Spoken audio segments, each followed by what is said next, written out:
மக்கள் அனைவருக்கும் வணக்கம். இது ராஜேஷ் நீட் பயாலஜி நம்ம யூடியூப் சேனல். நான் உங்கள் அன்பு நண்பன் தாமனோ டாக்டர் ராஜேஷ் வரதராஜ். இப்ப ரேங்க் லிஸ்ட் வெளியிட்டுட்டாங்க. இந்த ரேங்க் லிஸ்ட் அடிப்படையாக வந்து எவ்வளவு மார்க்குக்கு உங்களுக்கு எம்பிபிஎஸ் கிடைக்கும், ஒன்லி எம்பிபிஎஸ் மட்டும் தான் நம்ம பார்க்குறோம். எம்பிபிஎஸ்ல ஒவ்வொரு கேட்டகரிக்கும் எவ்வளவு மதிப்பெண் எடுத்திருந்தா சேஃப் அப்படின்றத மட்டும் பார்க்க போறோம். அல்லது எட்ஜில் இருக்கிறவங்க யாரு எல்லா டீடைல்ஸையும் நம்ம இப்ப பார்க்க போறோம். சரிங்களா? ரைட். நமக்கு எல்லாருக்கும் தெரிஞ்ச ஒண்ணுதான். மொத்தம் வந்து இந்த வருஷம் மா சுப்பிரமணியன் அவர்கள் ஐயா சொன்னது பிரகாரம் 7.5% இடஒதுக்கீட்டுல மொத்தம் இருக்கக்கூடிய எம்பிபிஎஸ் சீட்டோட எண்ணிக்கை 496. நமக்கு ஆல்ரெடி தெரிஞ்சதுதான். தமிழ்நாடு 69% இடஒதுக்கீட்டை நம்ம ஃபாலோ பண்றோம். அப்படி ஃபாலோ பண்ணும்போது ஓசி கேட்டகரிக்கு 154 அல்லது 53 சீட்டு, எஸ்டிக்கு 5 சீட்டு, எஸ்சிஏக்கு 15 சீட்டு, எஸ்சிக்கு 75 சீட்டு, எம்பிசிக்கு 99 சீட்டு, பிசிக்கு 131 சீட்டு, பிசிஎம்முக்கு 17 சீட்டு. ஆக மொத்தம் 496 இடங்களுக்கு எப்படி வகுப்பு வாரியாக இடஒதுக்கீடு பிரகாரம் எவ்வளவு சீட்டு வரும் அப்படின்றத நம்ம இந்த டேட்டாவை இங்க கொடுத்துருக்கோம். அது கரெக்டா நீங்க அனலைஸ் பண்ணி பாத்துங்க. ஆல்மோஸ்ட் ஓசி மட்டும் 31 அப்படின்றது உங்களுக்கு வந்து பாத்தீங்கன்னா 31% வரும்போது 153 ஒரு சீட்டு எக்ஸ்ட்ரா வர்ற மாதிரி இருந்தது. அதனால 154 ஓசிக்கு கொடுத்துருக்கோம். சரிங்களா? அது 153 இருக்கலாம் அல்லது 154 கூட இருக்க வாய்ப்புகள் இருக்கு. ஓசி கேட்டகரியை பொறுத்த மட்டும் ஓசி கேட்டகரி வந்து 153.76 வருதுங்க, 76 வருதுங்க. அதனால 154 சீட்டா அதுக்கு நான் ப்ரெடிக்ட் பண்ணியிருக்கோம். ஓகே. ஆக மொத்தம் 496 சீட்டுக்கு எவ்வளவு பர்சன்டேஜ் ஹரிசான்டல் ரிசர்வேஷன் இருக்கு அப்படின்றத இதில் பார்த்துடலாம். ஓகேப்பா. இப்போ ஓசி கேட்டகரிக்கு மொத்தம் 154 சீட்டு இல்ல 153 சீட்டு வச்சுக்கிங்கன்னா, நான் என்ன பண்ணிருக்கேன், சேஃபர் சைடு 153 மட்டும் தான் நான் எடுத்துக்கிட்டேன். 153 ரேங்க் வரைக்கும் ஒவ்வொரு பிரிவிலும் எத்தனை மாணவர்கள் இடம்பெற்றிருக்கார்கள் அப்படின்னு பார்க்கும்போது எஸ்டியை பொறுத்த மட்டும் ஒரு மாணவர் கூட அந்த ஓப்பன் கேட்டகரியில வர்றது கிடையாதுங்க. எஸ்டியை பொறுத்த மட்டும் ஒரு மாணவர் கூட இல்லை. அதனால அந்த சீட்டை விட்டுட்டேன். எஸ்சிஏல 3 மாணவர்கள் அந்த 153 ரேங்குக்குள்ள இருக்காங்க. எஸ்சியை பொறுத்த மட்டும் 10 மாணவர்கள் அந்த 153 ரேங்குக்குள்ள இருக்காங்க. அதாவது ஓசி கேட்டகரியில சீட் எடுப்பாங்கன்னு அர்த்தம்.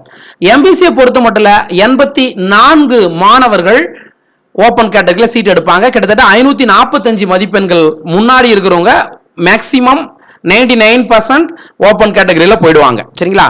பிசியை பொறுத்த மட்டும் 51 சீட், அதாவது 51 மாணவர்கள் இந்த ஓசி கேட்டகரியில சீட் எடுப்பாங்க எக்ஸ்பெக்ட் பண்றோம். பிசிஎம் பொறுத்த மட்டும் கம்பல்சரி 5 சீட்டு, அதாவது 544 மதிப்பெண்கள் வரைக்கும் ஓபன் கேட்டகரியில சீட் எடுத்துவோம். நான் இங்க வந்து மறுபடியும் சொல்றேன், 153 சீட்டுக்கு தான் போட்டிருக்கேன். ஒரு சீட்டு விட்டுட்டேன், ஏன்னா அது முன்ன பின்ன வரலாம். ஓகேங்களா? அப்ப இந்த ரேங்க், அதாவது இப்ப நமக்கு வந்து இடஒதுக்கீட்டு முன்னாடி நம்ம பார்த்தோம்ல. ஃபார் எக்ஸாம்பிள் நீங்க இதை எப்படி கால்குலேட் பண்ணணும்னா, எம்பிசிக்கு 99 சீட்டு, 496ல 99 சீட்டு. அப்ப உங்களுக்கு என்ன ஆயிடுது, முன்னாடி போயிடுறாங்க. புரியுங்களா? அப்ப முன்னாடி எவ்வளவு பேர் போறாங்க, 84 பேர் போயிடுறாங்கப்பா. ஓகேவா? ஃபார் எக்ஸாம்பிள் இப்ப எம்பிசிக்கு வந்து 84 பேர் ஓபன் கேட்டகரியில போயிடுறாங்க. எம்பிசிக்கு மொத்தம் இருக்கக்கூடிய சீட் எத்தனைன்னு சொன்னேன், 99. சரியா? 99 சீட். அப்ப ஓபன் கேட்டகரியில வந்து அவ்வளவு பேர் போயிடுறாங்க. மீதி இருக்கிறது மட்டும்தான் இதுல உங்களுக்கு ஆட் ஆகும். அப்ப கிட்டத்தட்ட உங்களுக்கு எவ்வளவு வரும், 545 மார்க். கிட்டத்தட்ட உங்களுக்கு எத்தனாவது ரேங்க் வரும் பாத்தீங்கன்னா, எம்பிசில 184வது ரேங்க் கிட்ட வரும். சரிங்களா? அப்ப நீங்க என்ன பண்ணிடணும், இந்த 84 பிளஸ் ஒரு 99, சரியா? கிட்டத்தட்ட 184 182 வச்சிருக்கேன் நான். 183 ரேங்க் வரைக்கும் அது வரலாம். ஓகேங்களா? சரி, இப்படிதான் நான் கால்குலேட் பண்ணிருப்பேன். அப்ப டோட்டல் வந்து 153 சீட் வந்து நம்ம இதுல இருக்கு. ஓகேவா? எதுல, ஓபன் கேட்டகரியில. சரிப்பா. இப்ப நம்ம டைரக்டா இதை வச்சு நம்ம டைரக்டா எவ்வளவு எக்ஸ்பெக்ட் பண்ணலாம் அப்படின்னு பாத்தீங்கன்னா, எம்பிசிக்கு நான் வந்து 184வது ரேங்க் வரைக்கும் போட்டிருக்கேன். அதாவது 183 வரைக்கும் சேஃப் தான். ஏன்னா 184வது ரேங்க்ல 3 மாணவர்கள் இருக்காங்க. ஒரே மார்க்ல 506 எடுத்து 3 மாணவர்கள் இருக்காங்க. அப்ப நான் என்ன போட்டிருக்கேன், 506ல முதல் மாணவர் அல்லது 3 பேர் கூட கிடைக்கலாம். 506க்கு மேல இருந்தா சேஃப். எம்பிசி வந்து 506க்கு மேல இருந்தா சேஃப். அதே மாதிரி பிசியை பொறுத்த மட்டும் பிசில ஏற்கனவே சொன்னது போல பிசில மொத்தம் இருக்கக்கூடிய ஓசில வந்து 51 மாணவர்கள் ஓசில சீட் எடுக்கிறாங்க.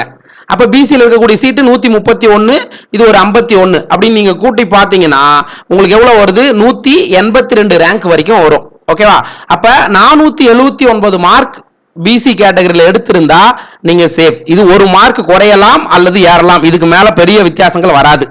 அடுத்தது எஸ்சி பிரிவை பொறுத்த மட்டும் எஸ்சியில மொத்தம் எஸ்சியில ஏற்கனவே அந்த ஓபன் கேட்டகரியில் எடுத்தவங்க எண்ணிக்கை வெறும் 10 பேர் தான்.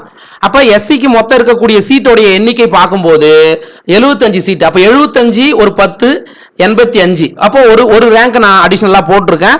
86வது ரேங்க் வரைக்கும் மேபி 85ஓட வச்சுக்கங்க. 449 மார்க் மேல இருந்தா 449 மார்க் மேல இருந்தா சேஃப். ஒரு மார்க் குறையலாம் இல்ல கூடலாம். இதுதான் ஃபைனல் ப்ரெடிக்ஷனா இருக்கும். சரிங்களா? அடுத்தது எஸ்டியை பொறுத்த மட்டும் ஓசி கேட்டகரியில யாருமே இல்லைங்க.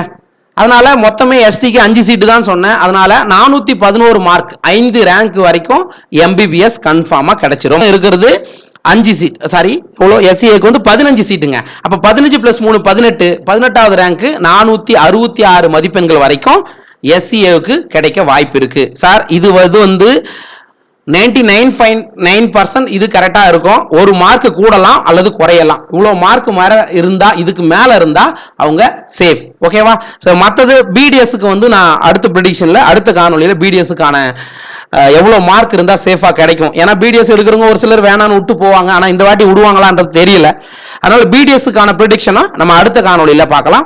சோ மீண்டும் சந்திக்கலாம். அதுவரையில் உங்களிடமிருந்து விடைபெற்றுக் கொள்வது நான் உங்கள் அன்பு நண்பன் தாமனு doctor Rajesh Varadaraj, Rajesh NEET biology Tamil YouTube சேனலில் இருந்து. நன்றி, வணக்கம்.